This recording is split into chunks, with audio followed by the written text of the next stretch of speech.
Québec lance le projet de reconstruction de l'hôpital Maisonneuve-Rosemont à Montréal. L'hôpital actuel, construit en 1954, tombe en ruine. Ça fait une quinzaine d'années que différents projets de rénovation majeurs ou de reconstruction sont annoncés. Cette fois, on prévoit un hôpital plus grand, moderne, avec 720 lits en chambres individuelles et plusieurs unités spécialisées. Le coût de construction est estimé à 2 milliards de dollars, mais la facture finale pourrait dépasser les 4 milliards.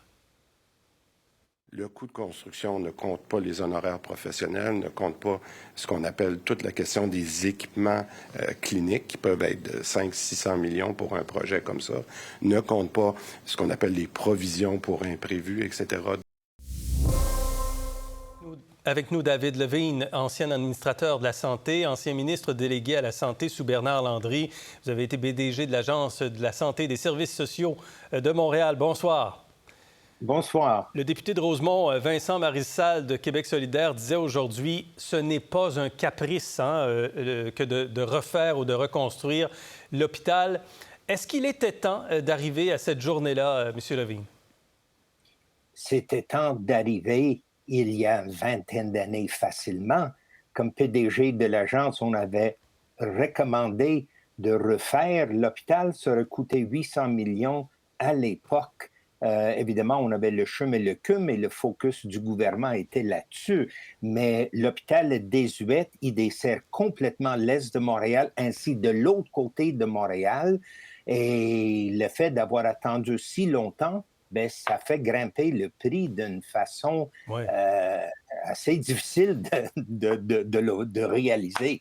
Oui. Est-ce que ça va nous coûter une fortune? Parce que là, on parle de 2 milliards au bas mot, les honoraires professionnels, des provisions pour imprévus, de l'argent pour les équipements spécialisés, 4 milliards mis en service dans 8 à 10 ans. Est-ce que ça va même coûter plus cher, selon vous? On a entendu dire déjà 5,2 milliards de dollars. Il faut comprendre que le CHUM et le CUSUM, qui ont commencé à 800 millions et qui a terminé à 3,2 milliards, on parle maintenant d'un projet qui peut terminer à 5,2 milliards de dollars, qui implique une empreinte importante de la part du Québec et par la suite payer les intérêts sur cette empreinte. Donc, mais on n'a pas le choix. On n'a pas le choix. Ça coûte ce que ça coûte, mais on n'a pas le choix de le faire? Oh, bon. C'est désuet. Il faut le refaire. Est-ce qu'il faut le faire à 700 chambres privées? Déjà, des analyses indiquent que des chambres privées et semi-privées sont complètement adéquats. Une chambre semi-privée, 2 personnes, peut servir à beaucoup de cas. Des chambres privées pour des cas beaucoup plus malades, risque d'infection. Ça aurait coûté beaucoup moins cher. Cette suggestion était faite avec le CHUM et le CUSUM. Ça n'a pas été accepté. Les médecins veulent leur hôpital le plus moderne, des chambres privées à tout le monde. C'était plaisant pour vous, pour moi, d'être dans une chambre privée.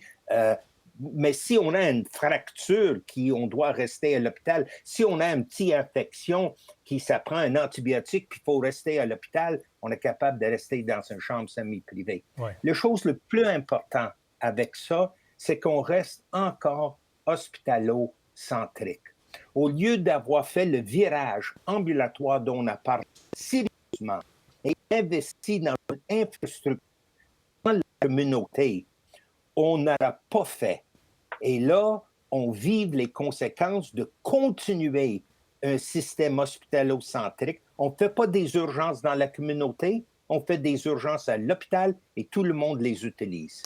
Et il n'y a pas question ici de partenariat public-privé aujourd'hui dans le cadre de l'annonce. Est-ce que c'est une bonne idée, selon vous? Pour l'hôpital, je pense, à ce niveau d'investissement et d'infrastructure, on reste dans le public. Le public doit s'en occuper.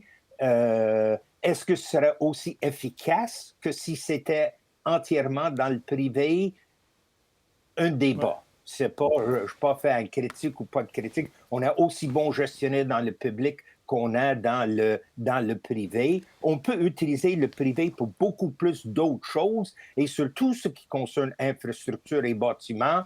Mais là, on aura à payer, comme au CHUM, 30 ans de maintenance automatique Et moi, je pense que c'est une bonne idée de procéder comme ils l'ont fait. Est-ce que ce projet-là répond bien à nos défis? Vieillissement de la population, principalement. Ce qu'on va connaître, ce qu'on connaît déjà, mais cet hôpital serait prêt à partir de 2030. Est-ce que ça répond, selon vous, à ce qu'on a véritablement besoin dans notre société? Moi, je n'aurais pas fait ce type d'investissement dans une infrastructure majeure. J'aurais investi dans la gestion des maladies chroniques. J'aurais investi dans plus d'infirmières, praticiens dans la communauté pour aider les personnes âgées. Le temps à l'hôpital aurait été beaucoup plus court. Le nombre de visites à l'urgence serait été beaucoup plus moins. Ça aurait été une autre approche complètement différente que de continuellement rajouter des lits et bâtir des immenses structures très beaux. Moi, je vais être très content d'être traité là. Mais pour en arriver à fermer carrément l'hôpital Maisonneuve-Rosemont qui est en décrépitude? Pas possible. L'hôpital Sacré-Cœur, l'hôpital Maisonneuve-Rosemont sont essentiels pour la communauté. On a déjà fermé Hôtel-Dieu Saint-Luc pour fusionner dans le CHUM. On a gardé Notre-Dame et Notre-Dame est très, très, très occupée. Non. Absolument nécessaire de l'avoir rendu où ils ont rendu. Ouais. Je ne suis pas sûr que j'aurais fait 700 plus lits. J'aurais peut-être gardé le même nombre de lits. Puis je ne suis pas sûr que j'aurais fait tous les lits privés. J'aurais peut-être moitié privé, moitié semi-privé. Il y a la pénurie de main-d'œuvre également, dont on parle énormément. Et le ministre semblait dire aujourd'hui que ce projet-là va permettre la rétention des employés, de conserver ces talents dans des locaux neufs, bien équipés. Est-ce que vous croyez que ça va permettre de garder les employés? C'est pas la belle peinture puis des beaux planchers qui va garder le monde. Ce qui va garder le monde, c'est vraiment une orientation, une attitude, un accueil, le sentiment qu'on travaille tous ensemble pour le bien-être de la population, la valorisation, le respect que nos travailleurs cherchent dans le domaine de la santé. Et on a beaucoup de misère à le donner, beaucoup de misère. Et honnêtement, ce n'est pas de reniper l'hôpital ou même de construire un hôpital flambant neuf qui va régler ce problème-là. David Levine, merci pour cette analyse. Très intéressant. Merci d'avoir été avec nous.